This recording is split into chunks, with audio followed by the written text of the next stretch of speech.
ചിലർ നമ്മൾ കാണുമ്പോൾ പണമില്ലെങ്കിലും പിന്നെ വീടില്ലെങ്കിലും കാറില്ലെങ്കിലും ഒന്നുമില്ല എങ്കിലും അവരെപ്പോഴും സന്തോഷിക്കുന്നവരായിരിക്കും. അവര് പിന്നെ മരണത്തെക്കുറിച്ചോ അല്ലെങ്കിൽ ജീവിതത്തെക്കുറിച്ചോ അല്ലെങ്കിൽ പിന്നെ മറ്റു പലതിനെക്കുറിച്ചും ഒരു വലിയ പ്രത്യാശയുള്ളവരായിരിക്കും.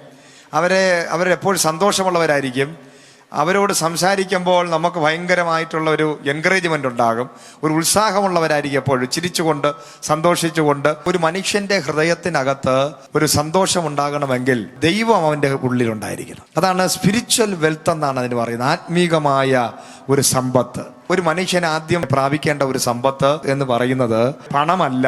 എൻ്റെ സമ്പത്ത് ഈ ലോകത്തിലുള്ള വസ്തുവകളല്ല, ഈ ലോകത്തിലുള്ള ഒന്നുമല്ല. എൻ്റെ സമ്പത്ത് എന്ന് പറയുവാൻ ഒന്നേ ഉള്ളൂ, അത് നസ്രായനായ യേശുവാണ്. ഇന്ന് നമ്മുടെ എല്ലാവരുടെയും ജീവിതത്തിൽ സമ്പത്ത് എന്ന് പറയുന്നത് അത് നിലനിൽക്കുന്നതായിരിക്കണം. നമ്മൾ ഒരിക്കലും പ്രാപിക്കുന്ന സമ്പത്ത് നഷ്ടപ്പെടുന്ന ഈ ലോകത്ത് അവസാനിക്കുന്നതായിരിക്കരുത്.